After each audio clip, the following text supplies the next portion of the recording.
سلام، وقت همگی شما بخیر. وحید قنبریان ناینی هستم. با موضوع اصول برنامه ریزی و هدف گذاری خدمت شما هستم. امشب میخوام در مورد قوانین هدف گذاری با شما صحبت بکنم. اجازه بدید من اینا کامنت بکنم.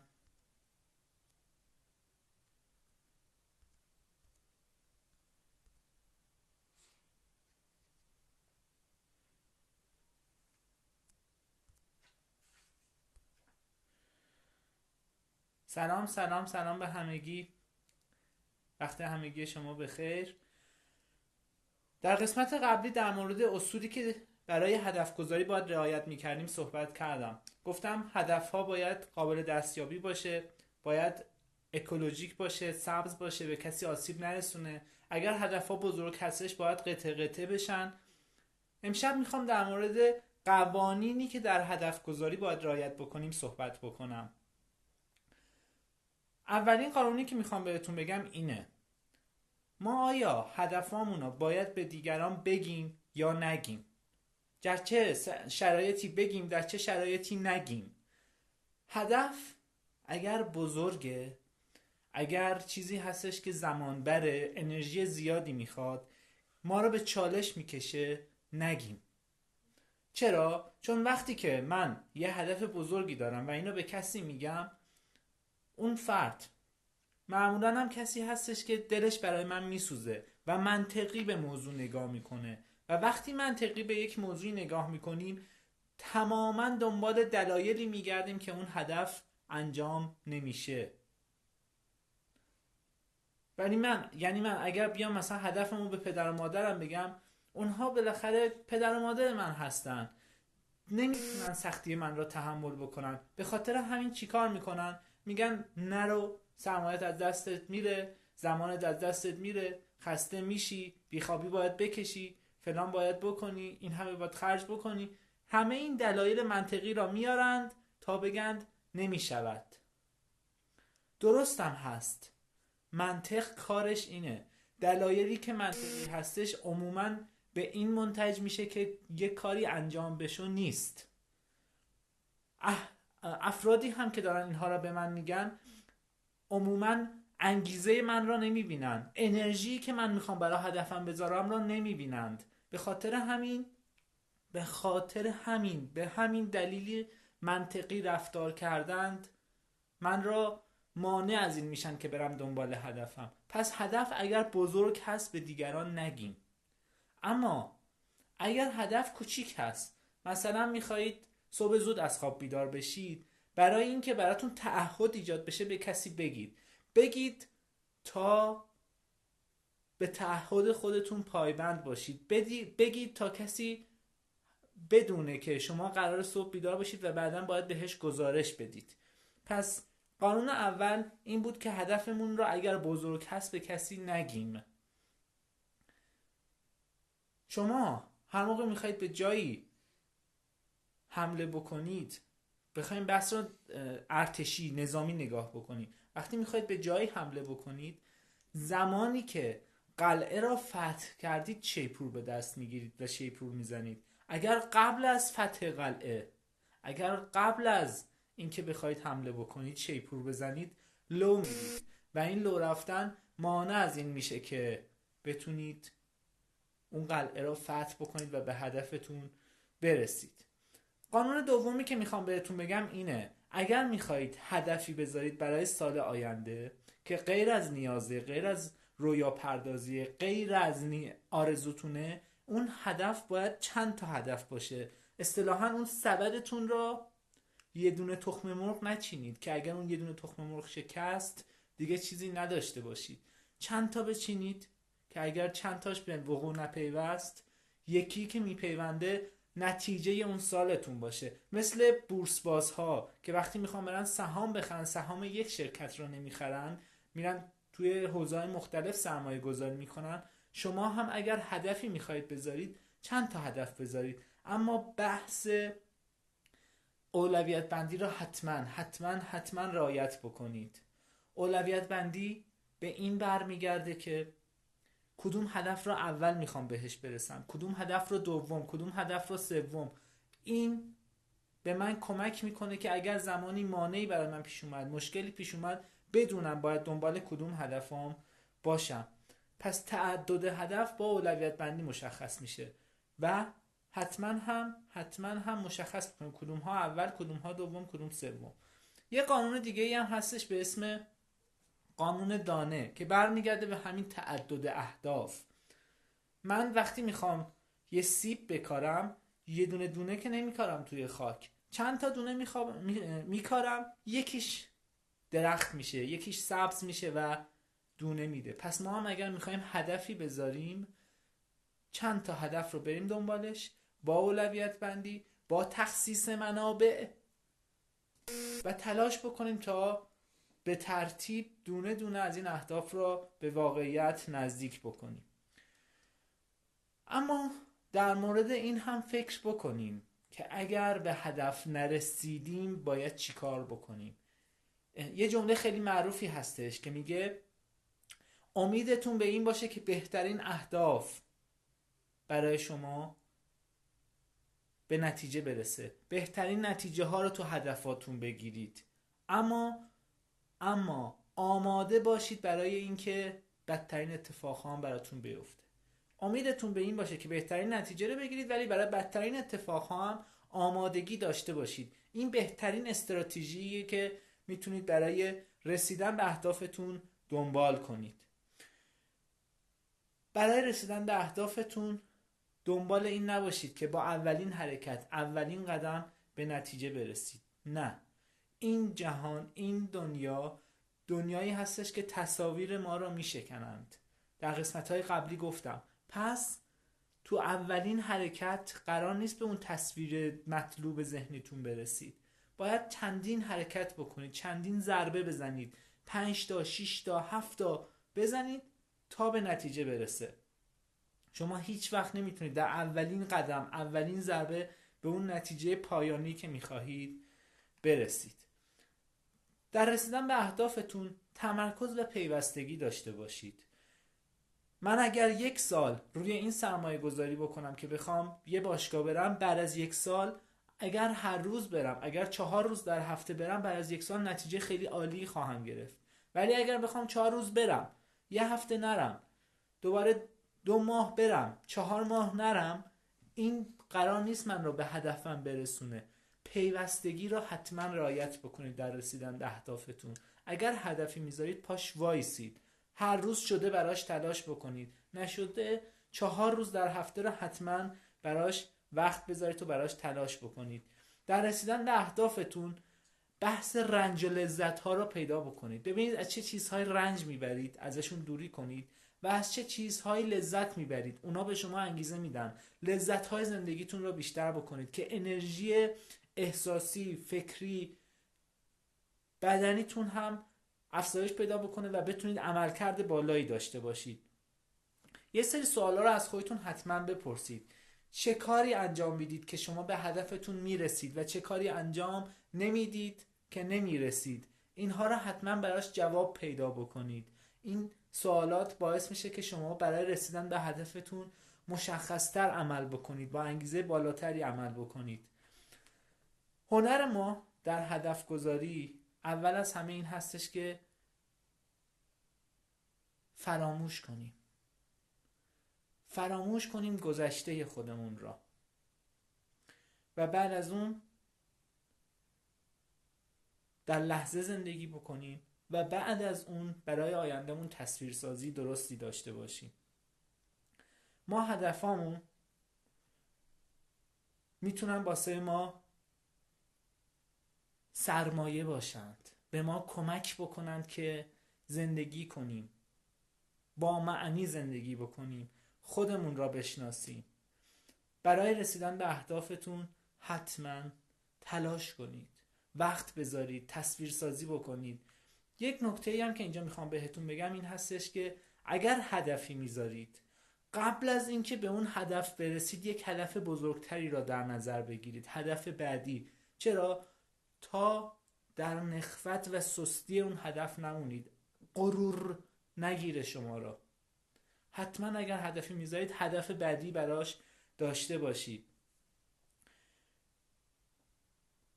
بخوام براتون مثال بزنم، خیلی از افراد رو میبینید که وقتی به یه هدفی رسیدن، انقدر اون هدفه براشون بزرگ بوده، بعد از اون هر جایی میرن از اون هدف تعریف میکنن. یه سری دانشجوها رو شاید دیده باشید، تو هر جمعی میرن از بقیه میپرسن کدوم دانشگاه درس خوندی، کجا درس خوندی، بعد میگم مثلا فلان دانشگاه، میگه خب من فلان جا بودم. ببینید چقدر هدفه براش بزرگ بوده و این رو چند سال بعد از اون هدفش ادامه میده. یا افرادی که سربازی رفتن، من خیلی دیدم یه سربازی رفته 2 سال، هر جا میره هر جمعی میگه سربازی بودی یا نه، سربازی ما اینجوری بود، همچین چیزایی داشتیم. بابا اون انقدر اون هدف درگیرش کرده که دیگه تو هر جمعی میره از اون هدف صحبت میکنه. ول کنید، برید سراغ هدفهای بعدی. هدفهای بعدی رو قبل از اینکه به هدفی برسید حتما در نظر داشته باشید. اولویت بندی رو حتما رعایت بکنید. هدفهای خانوادگی، هدفهای شخصی، هدفهای سالیانه، هدفهای هفتگی، هدفهای ماهیانه، اینها رو حتما بنویسید، حتما رعایت بکنید. ما یک جدولی هم داریم به اسم جدول اولویت بندی آیزنهاور.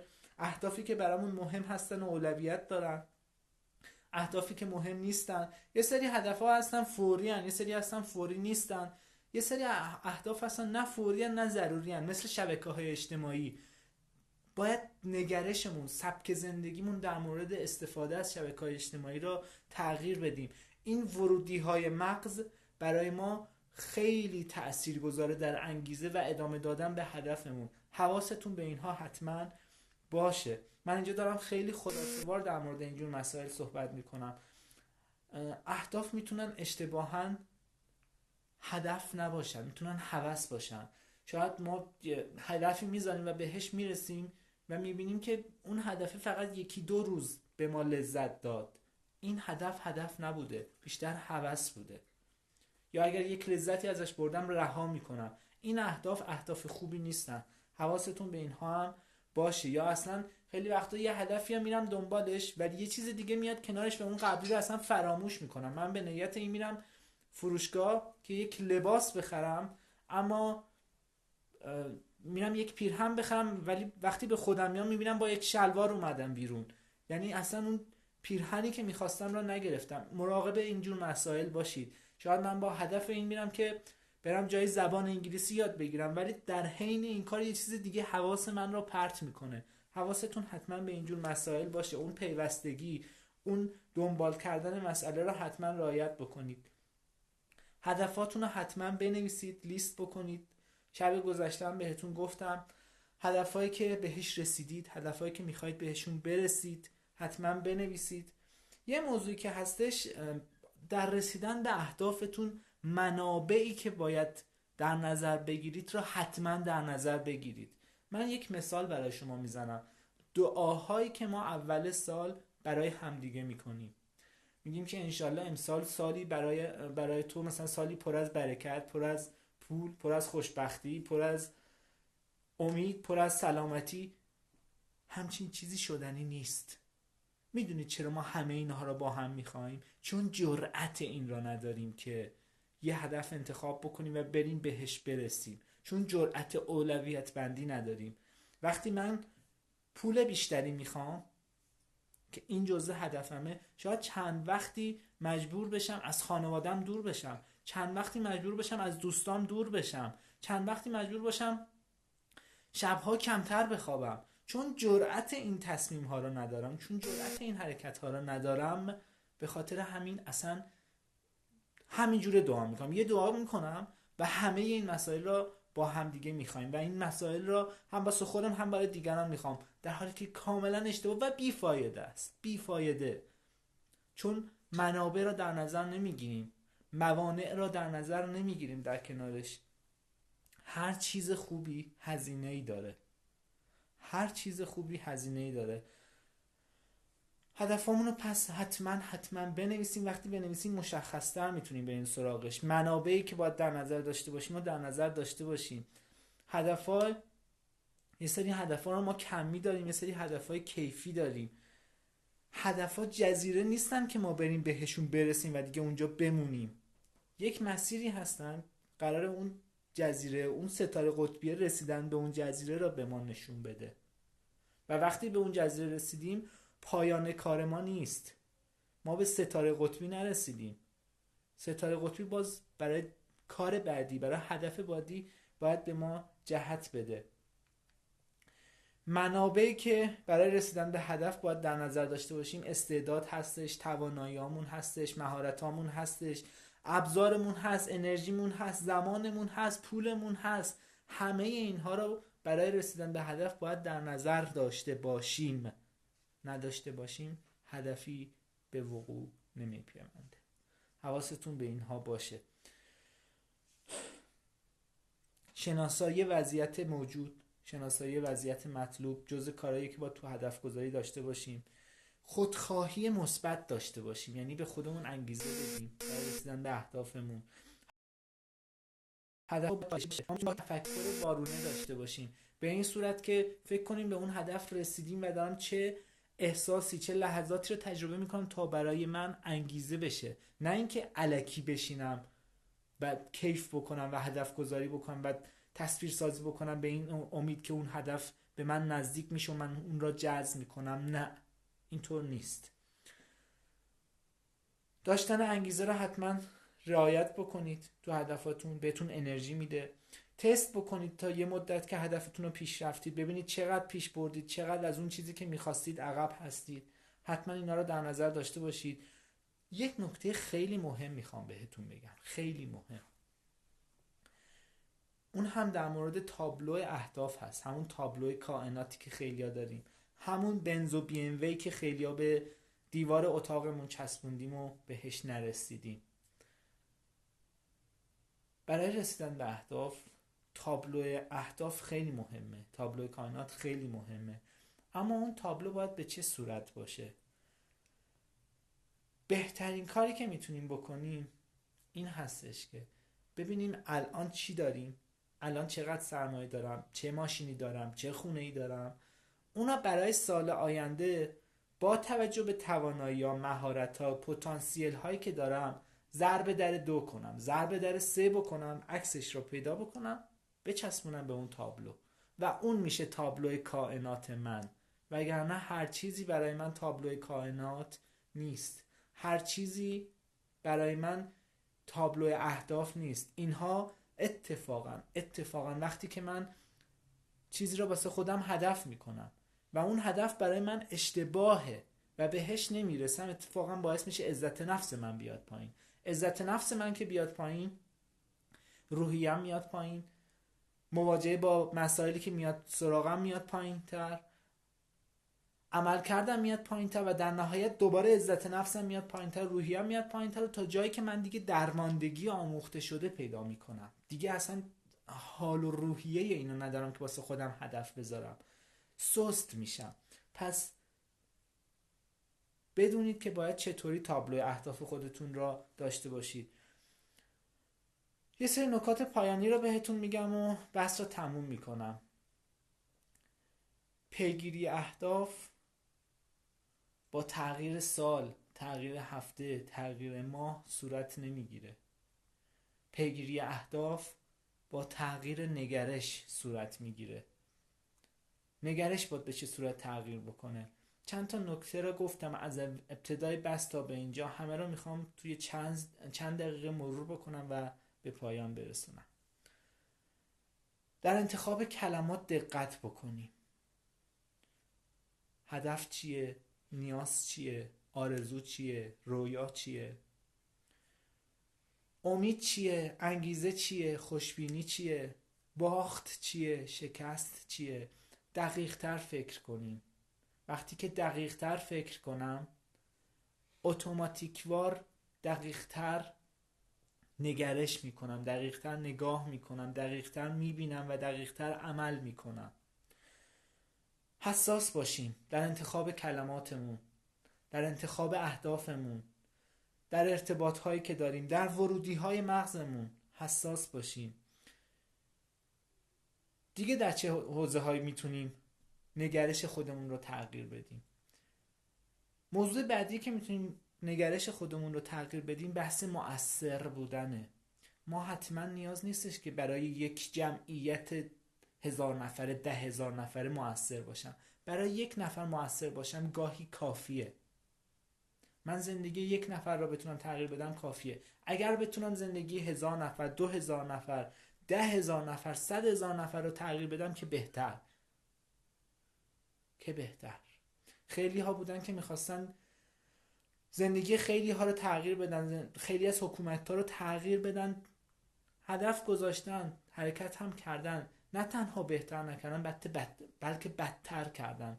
پس ما هم اگر میخوایم تغییر ایجاد بکنیم، اون تغییر ابتدا باید در خودمون باشه، بعد در دیگران.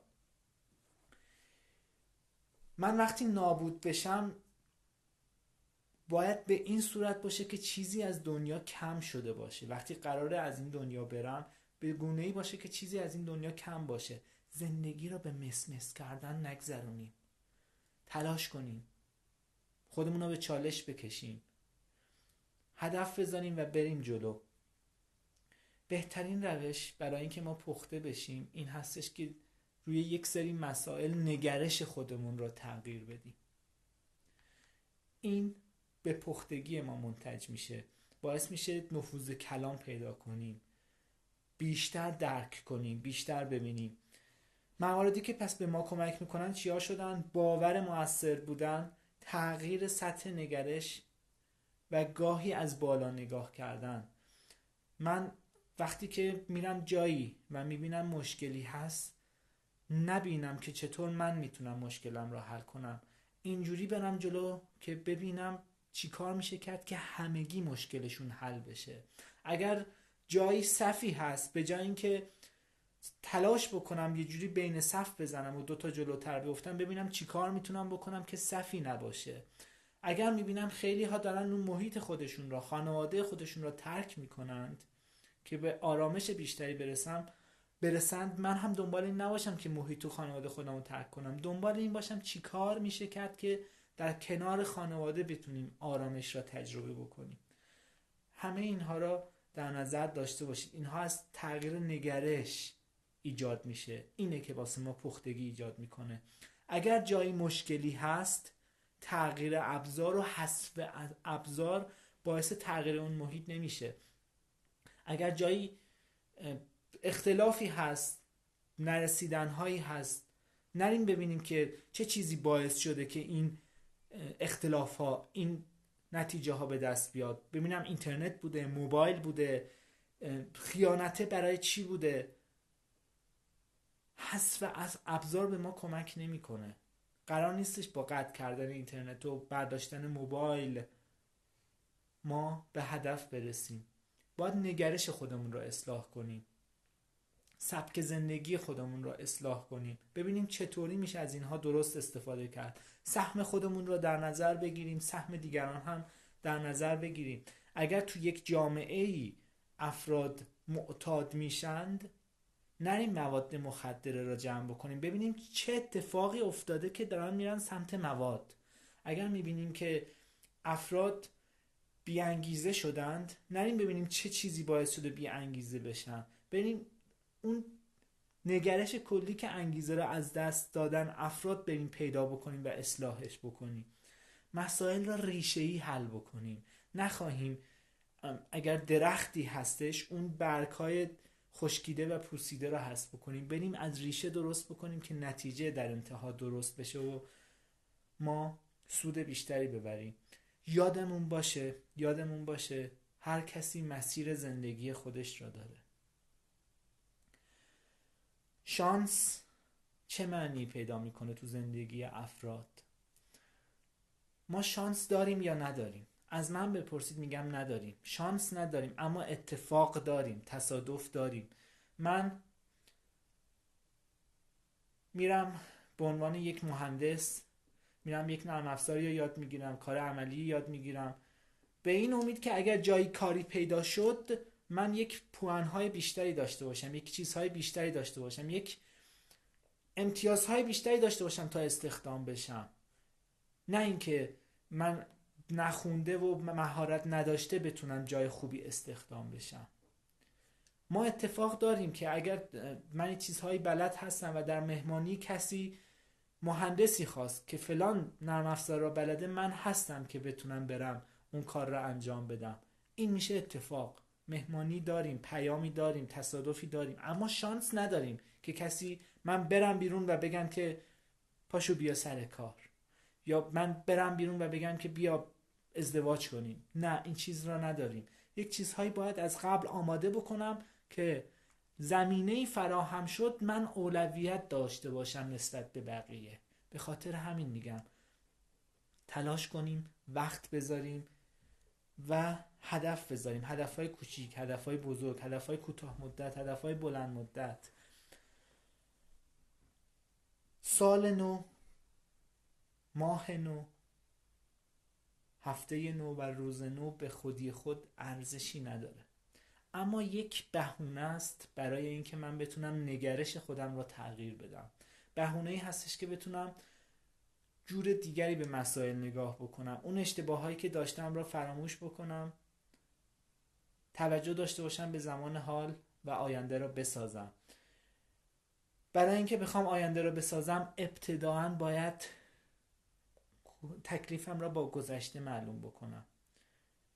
بدونیم که آینده ساختنیه اگر نگرش درستی داشته باشیم. معمار آینده در نهایت خودم هستم. من هستم که میتونم روی آیندم تأثیر بذارم. من سهم بیشتری دارم. حرفامون دقیق تر باشه، نگرشامون بهتر باشه، بهتر فکر کنیم، دقیق تر فکر کنیم، دقیق تر ببینیم و دقیق تر عمل بکنیم.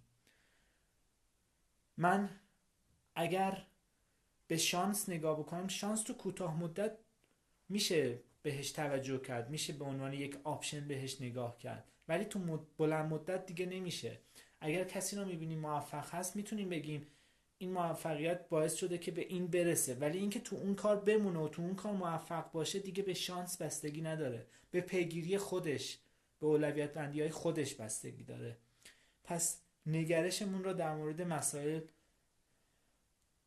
صحیح کنیم، بدونیم که میتونیم هدف بذاریم، رویا پردازی بکنیم و آرزو بکنیم و بدونیم که به آرزوهامون نخواهیم رسید، اما این آرزوها به ما جهت میده، هدف میده. موفقیت رو عددی نبینیم، راضی باشیم، رضایت داشته باشیم، دنبال رضایت باشیم. تو بازی زندگی هر کسی میاد و میره.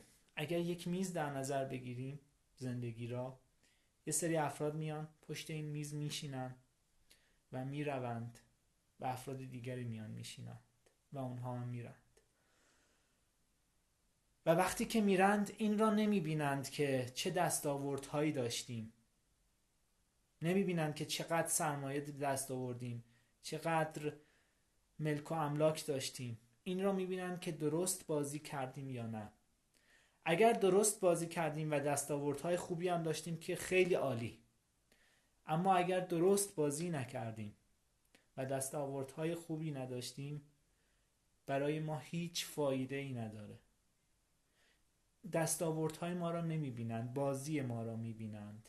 اما اگر در کنارش میتونم درست بازی کنم اما نتیجه درستی به دست نیارم، که باز هم میگن که درست بازی کرد اما ورق به نفعش نبود. پس یاد بگیریم تو بازی زندگی درست بازی کنیم تا میراث گرانبهایی از خودمون به جا بذاریم. خیلی ممنونم از شما. این فایل ها همینجا به پایان میرسه.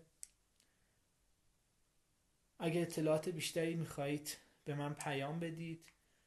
اگر دوست دارید بحثای دیگه‌ای هم اینجا دنبال بکنیم باز هم به من پیام بدید. هرچند من احتمالاً یک نظرسنجی بذارم و بپرسم ازتون که در مورد چه چیزی میخواید صحبت بکنیم و خیلی هم ممنون میشم اگر این فایل ها رو، این مباحث رو با بقیه دوستانتون هم که فکر میکنید احتیاج دارن به اشتراک بذارید. توانگر باشید. خدا نگهدار.